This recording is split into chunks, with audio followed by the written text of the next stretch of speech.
प्यारे बच्चों, हम लोग कल तक की क्लास में पढ़े रदरफोर्ड का अल्फा किरण प्रकीर्णन प्रयोग क्या है।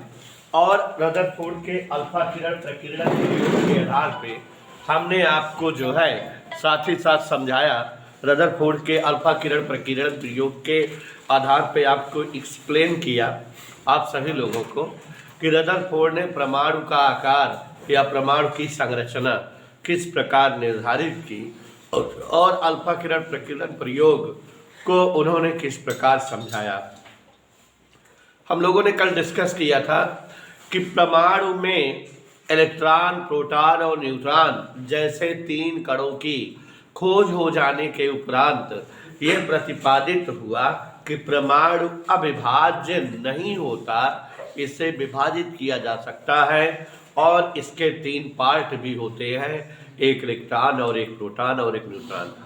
और बहुत सारे वैज्ञानिकों ने जैसे James Chadwick, Goldstein, Lord Rutherford और जे थॉमसन आदि की टीम ने परमाणु में रहने वाले तमाम कणों के बारे में प्रायोगिक प्रदर्शन करके सत्यापित किया कि परमाणु का एक अनिवार्य घटक ऋणावेशित कण के रूप में इलेक्ट्रॉन होता है, परमाणु का एक अनिवार्य घटक धन आवेशित के रूप में प्रोटॉन होता है।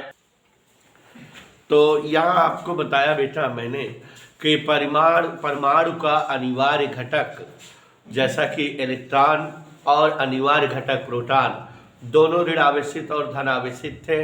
इनकी खोज के संदर्भ में लॉजिक भी मैंने आपको बता दिया था।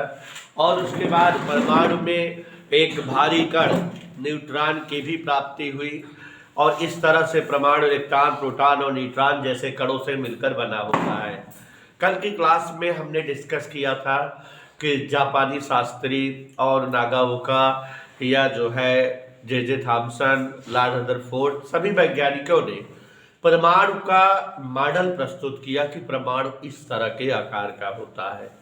दो तीन मॉडल हमने शायद आपको बताया था कि किसी ने कहा परमाणु खरबूजे के आकार का होता है और जिस तरह से खरबूजे का बीज खरबूजे के मध्य भाग में इकट्ठा होता है वैसे ही परमाणु भी उसी आकार में होता है। परमाणु के सभी कण इलेक्ट्रॉन, प्रोटॉन, न्यूट्रॉन परमाणु के बीचों बीच भाग में इकट्ठा होते हैं, केंद्रित होते हैं। और इसी तरह से आपको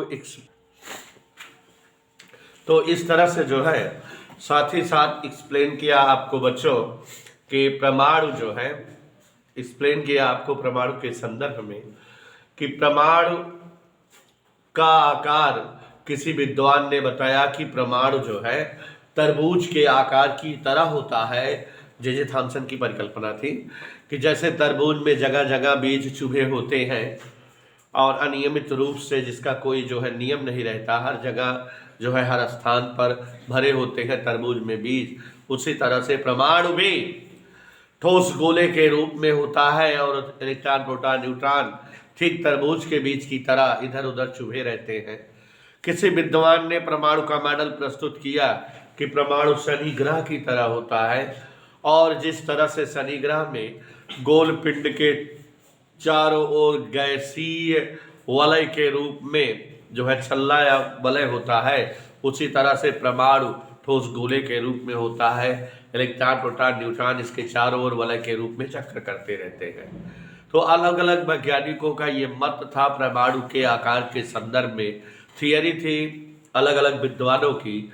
और जैसा कि आप जान रहे हैं उसके उपरांत किसी का भी जो ये मॉडल था कोई विशेष लॉजिक या प्रयोग पर निर्भर नहीं था।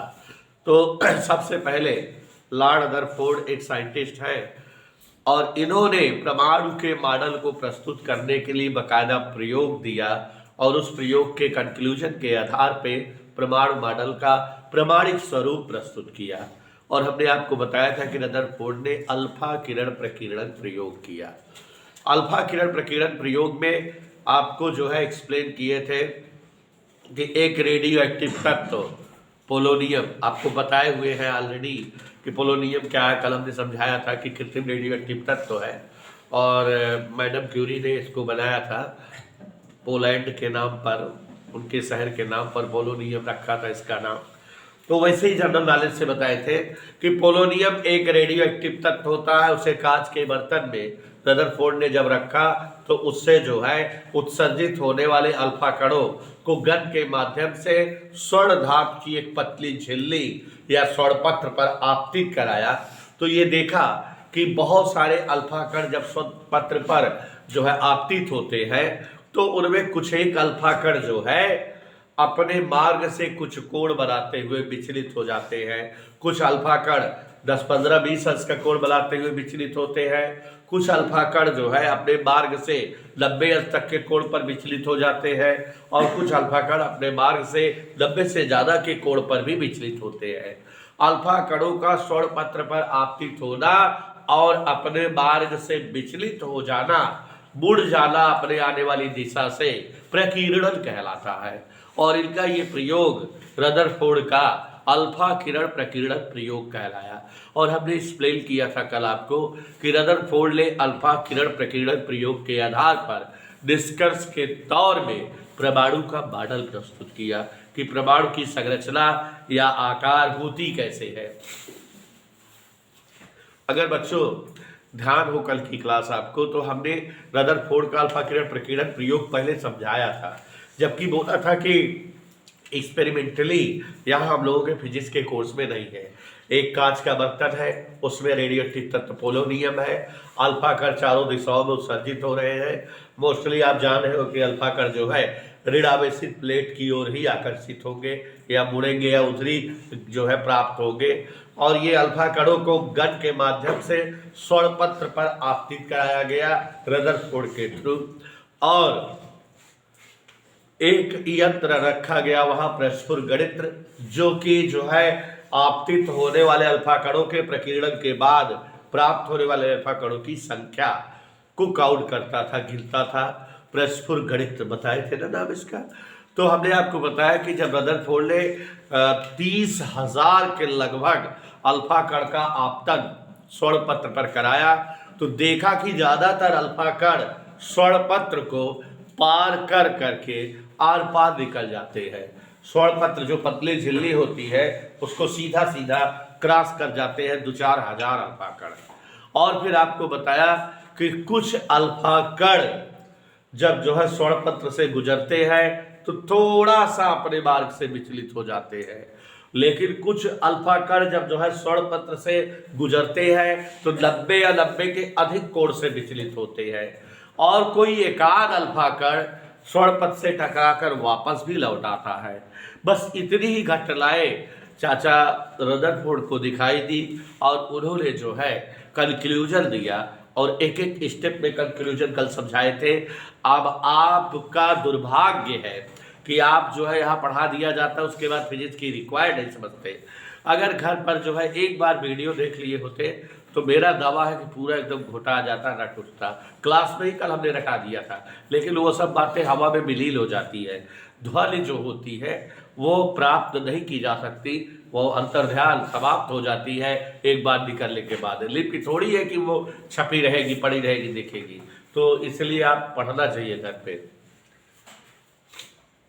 उसके बाद आपको एक्सप्लेन किए थे कि कंक्लूजन कैसे होता है। अर्चिता पांडे को नहीं आ रहा था, बता दे रहे हैं। सबसे पहले कि अधिकांश अल्फा कण आर पार हो गए थे, तो इससे रदरफोर्ड ने 2 बातें बताई। How many? 2 बातें। पहली बात ये बताया कि अधिकांश अल्फा कण क्रॉस कर जा रहे, आर पार कर जा रहे खुशी बेटा, इसका मतलब परमाणु का ज्यादातर पोर्शन, अधिकांश हिस्सा खाली है, खोखला है, और इसी वजह से इन अल्फा कणों को कोई प्रतिरोध या विरोध नहीं मिल रहा है। आराम से आवाजाघट हो रहे हैं, सीधे सीधे क्रॉस कर जा रहे हैं। और दूसरी बात ये समझ में आई कि अल्फा कण धनावेशित होते हैं और ये जो है स्वर्णपत्र की ओर आकर्षित हो रहे हैं। इसका मतलब इन खाली स्थानों में परमाणु का ऋणावेशित भाग इलेक्ट्रॉन से सिचुएटेड है और इसलिए अल्फा कणों को आकर्षण मिल रहा है वहां पर। तो अम्बुज गौरव जी, इस तरह से जो है ये समझ में आया पहली बात से कि परमाणु का ज्यादातर पोर्शन क्या है, खोखला। परमाणु 10⁻⁻10 मीटर व्यास का एक खोखला गोला है, रदरफोर्ड ने बताया। और इसके सभी ऋणावेशित कण अर्थात इलेक्ट्रॉन इन्हीं खोखले स्थानों पर केंद्रित होते हैं, इकट्ठा होते हैं, रहते हैं, प्रस्तुत होते हैं। उसके बाद चूंकि कुछ अल्फा कण अपने मार्ग से थोड़ा सा विचलित हो रहे थे, तो यहाँ इन्होंने फिजिक्स की लैंग्वेज में समझा कि अल्फा कण प्रतिकर्षित हो रहे हैं। विचलित होने का मतलब, इसका मतलब है कि कोई प्रतिकर्षण बल मिल रहा है। और अल्फा कण धन आवेशित है, धन आवेश को धन आवेश से ही प्रतिकर्षण बल मिलेगा। तो सीधा सीधा इनको समझ में आया स्नेहा ओझा जी कि निश्चित तौर पे यहाँ पर परमाणु का धन आवेशित पोर्शन प्रोटॉन सिचुएटेड है, जो अल्फा कणों को प्रतिकर्षण बल दे रहा है और अल्फा कण वहां पर प्रतिकर्षित हो रहे हैं। इधर क्लियर? कुछ ही अल्फा कण प्रतिकर्षित हो रहे थे, इसका मतलब कुछ ही जगह में प्रोटॉन या धन आवेशित भाग उपस्थित है।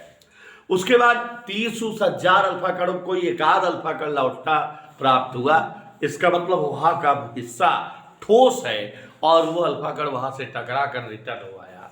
और तब रदरफोर्ड ने ये बताया कि परमाणु का अधिकांश भाग खोखला होता है और इस खोखले स्थान पर इलेक्ट्रॉन रूपी ऋणावेशित कण उपस्थित होते हैं, लेकिन इसका कुछ एक भाग, थोड़ा बहुत हिस्सा, सूक्ष्म भाग धनावेशित होता है और भारी होता है, जहां पर जो है प्रोटॉन रूपी धनावेशित भाग होता है और न्यूट्रॉन रूपी भारी भाग होता है। और इस पोर्शन को, इस छोटे से भाग को उन्होंने नाम दिया नाभिक। और ये समझ में आया कि परमाणु का 10⁻⁻15 मीटर व्यास वाला हिस्सा नाभिक होता है। इधर क्लियर? तो इस तरह से जो है परमाणु और परमाणु के नाभिक की स्ट्रक्चर के रूप में रदरफोर्ड ने अपने जो है प्रयोग के आधार पर कंक्लूजन प्रस्तुत किया। उसके बाद हमने आपको 2 और कंक्लूजन इनका बताया था। आपको बताया था कि एक कंक्लूजन इनका था रदरफोर्ड का कि अल्फा किरण प्रकीर्णन प्रयोग के आधार पर उन्होंने कहा न्यूटन के नियम के सत्यापन का बल दिया, कूलॉम के नियम का। 2 आवेशों के बीच लगने वाले वैद्युत बल के लिए वैज्ञानिक कूलॉम ने नियम दिया है कि किन्हीं 2 आवेशित कणों या 2 आवेशित निकायों के बीच लगने वाला वैद्युत बल F उनके आवेशी परिमाण के गुणनफल के समानुपाती होता है। F proportional Q1 Q2। और चाचा कूलॉम ये बता के मर गए हैं कि 2 आवेशित कणों के बीच लगने वाला वैद्युत बल उनके मध्य की दूरी के वर्ग के व्युत्क्रम अनुपाती होता है। माने अगर जो है 2 आवेश बहुत पास पास होंगे तो उनके बीच का बल ज़्यादा होगा और बहुत दूर होंगे तो उनके बीच का बल कम होगा। तो यहाँ रदरफोर्ड के अल्फा किरण प्रकीर्णन प्रयोग में कल चित्र में दिखाए थे जो अल्फा कण नाभिक से दूर से गुजरता है उसका विचलन कम होता है। मतलब अल्फा कण और नाभिक के बीच की दूरी अगर अधिक है तो उस पर कम प्रतिकर्षण बल लग रहा है, लेकिन जो अल्फा कण नाभिक के पास से गुजरता था वो 90 से ज्यादा विचलित होता था। तो इसका मतलब यह हुआ कि जो अल्फा कण नाभिक के करीब से गुजरता है उस पर प्रतिकर्षण बल बहुत भयानक लगता है। तो ये समझ में आ रहा था रदरफोर्ड के अल्फा किरण प्रकीर्णन प्रयोग से कि अल्फा कण और नाभिक के बीच की दूरी कम रहने पर अल्फा कण ज्यादा प्रकीर्णित होता था, माने उस पर प्रतिकर्षण बल ज्यादा लगता था।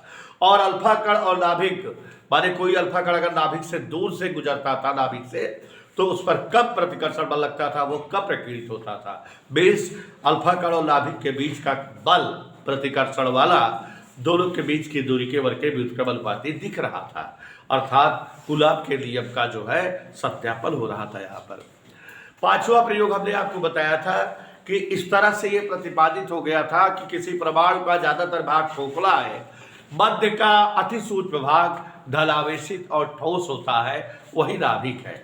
लेकिन हर तरह के पदार्थ के परमाणु के नाभिक एक जैसे आकार और एक जैसी संरचना स्वभाव के नहीं होते। इसको बाकायदा लॉजिकल प्रयोग करके चाचा रदरफोर्ड ने प्रतिपादित किया।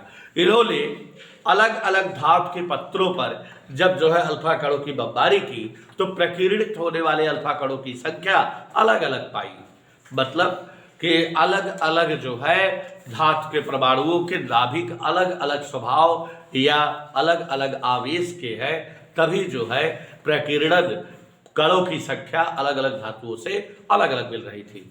तो यहाँ इन्होंने बता दिया शॉर्टकट में कि नाभिक जो है सभी परमाणु का, अलग अलग धातु के परमाणु का अलग अलग साइज और अलग अलग आवेश का होता है।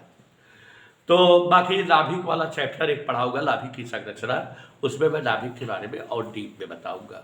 ठीक है, अब यहां पर समझिए, रदरफोर्ड ने अपने अल्फा किरण प्रकीर्णन प्रयोग के जो निष्कर्ष थे उसके आधार पर परमाणु का मॉडल प्रस्तुत किया, और आपने परमाणु का मॉडल सुन लिया कि परमाणु कैसे होता है, रदरफोर्ड ने बताया जो। लेकिन थोड़ा एकाध लाइन जो है परिवारजित व्याकरण सम्मत बोला इन्होंने समझो। रदरफोर्ड का परमाणु मॉडल क्या है? रदरफोर्ड के अनुसार परमाणु एक खोखले गोले के रूप में होता है, 10⁻10 मीटर व्यास या त्रिज्या का, चाहे जो कहो, और इसका अधिकांश भाग खोखला होता है। मध्य का बहुत छोटा भाग 10⁻15 मीटर व्यास का बहुत छोटा भाग, बहुत सूक्ष्म भाग नाभिक कहलाता है, जो धनावेशित होता है और भारी होता है। परमाणु के प्रोटॉन और न्यूट्रॉन इसी छोटे भाग में केंद्रित होते हैं, इकट्ठा होते हैं। और रदरफोर्ड के अनुसार इलेक्ट्रॉन अलग अलग कक्षाओं में नाभिक के चारों ओर चक्कर करते रहते हैं, और इलेक्ट्रॉन नाभिक के चारों ओर जो चक्कर करते हैं, चूंकि वृत्तीय चक्कर करते हैं, वृत्तीय पथ पर चक्कर करते हैं, रदरफोर्ड ने पता लगाया कि इलेक्ट्रॉन जो नाभिक के चारों ओर वृत्ताकार पथ पर चक्कर कर रहे हैं खोखली जगह में, चूंकि वो वृत्तिगत कर रहे हैं। फिजिक्स कहती है कि वृत्तिगति तभी संभव है जबकि कहीं न कहीं से अब केंद्र बल मिले। तो चाचा रदरफोर्ड ने यह भी बता दिया कि जो इलेक्ट्रॉन नाभिक के चारों ओर भिन्न भिन्न वृत्ताकार पथ पर भिन्न भिन्न वृत्ताकार त्रिज्याओं में वृत्तिगत करते रहते हैं, उस गति को बनाए रखने के लिए आवश्यक अपकेंद्र बल इलेक्ट्रॉनों और नाभिक के बीच कार्य करने वाले वैद्युत आकर्षण बल से मिलता रहता है। ये रदरफोर्ड का परमाणु मॉडल है। आप लोग जो है केमिस्ट्री में ये इतना डिटेल में नहीं जानते होंगे जितना मैं बता दिया, तो सुन लीजिए जरा एक बार फिर से, रदरफोर्ड का परमाणु मॉडल क्या था। शुरुआत की 2-3 चीजें ही जानते हो, लास्ट वाली चीजें आप नहीं समझते हो। ध्यान दीजिए, रदरफोर्ड के अल्फा किरण प्रकीर्णन प्रयोग के आधार पर परमाणु 10⁻10 मीटर व्यास या त्रिज्या का एक खोखले गोला होता है, और इसका अति सूक्ष्म भाग 10⁻15 मीटर व्यास के लगभग का हिस्सा ठोस और पूर्णतया धनावेशित होता है। इसी हिस्से में परमाणु के प्रोटॉन और न्यूट्रॉन उपस्थित होते हैं, और यह भाग जो है नाभिक होता है। रदरफोर्ड ने बताया परमाणु मॉडल के, और सारे के सारे इलेक्ट्रॉन परमाणु के अलग अलग कक्षाओं में, के कोश, एल कोश, एल कोश, एल कोश जो भी है, पहली कक्षा, दूसरी कक्षा, तीसरी कक्षा, चौथी कक्षा, प्रथम ऊर्जा स्तर, द्वितीय ऊर्जा स्तर, तृतीय ऊर्जा स्तर, ऐसे ही तो बोलते हो। तो इलेक्ट्रॉन नाभिक के चारों ओर भिन्न भिन्न कक्षाओं में, भिन्न भिन्न त्रिज्या की कक्षाओं में चक्कर करते रहते हैं, और इलेक्ट्रॉनों को वृत्तीय गति बनाए रखने के लिए आवश्यक अभिकेंद्र बल इलेक्ट्रॉन और नाभिक के बीच के वैद्युत आकर्षण बल से जो है प्राप्त होता है। यह परमाणु का मॉडल है। हमारे परमाणु खोखले गोले के रूप में है, बीच का भाग नाभिक है, ठोस है, धनावेशित है, प्रोटॉन न्यूट्रॉन है, और इसके बाहर चारों अलग अलग त्रिज्या की कक्षा में इलेक्ट्रॉन चक्कर करते रहते हैं। इलेक्ट्रॉनों को अपनी वृत्तिगत के लिए आवश्यक अभिकेंद्र बल इलेक्ट्रॉन और नाभिक के बीच के वैद्युत आकर्षण बल से मिलता रहता है। तो मेरे ख्याल से इतना सबको समझ में आया। इट इज द परमाणु मॉडल ऑफ रदरफोर्ड का परमाणु मॉडल था। और बच्चों, बाद में विद्वानों ने तमाम जो है प्रयोग वगैरह करके रदरफोर्ड के परमाणु मॉडल में 2 भयानक कमी बता दी, जिसको रदरफोर्ड किसी तरह से दूर नहीं कर सके। तो रदरफोर्ड के परमाणु मॉडल में 2 कमियां थी। परमाणु मॉडल इनका स्थायित्व तो नहीं था, बाद में इसमें सुधार किया गया। क्यों? क्योंकि ये 2 कमियों युक्त था। तो पहली कमी क्या थी रदरफोर्ड के परमाणु मॉडल में? दुखी जी, रदरफोर्ड के परमाणु मॉडल में क्या कमी थी?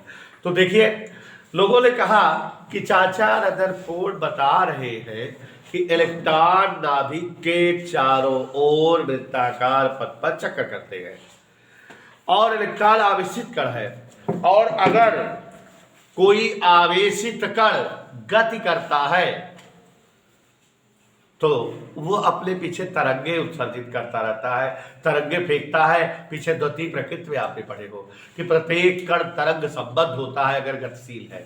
तो अगर इलेक्ट्रॉन गति कर रहे हैं तो उनके गति के कारण उनसे विद्युत चुंबकीय तरंगे उत्सर्जित होती रहेगी। कौन तरंगे?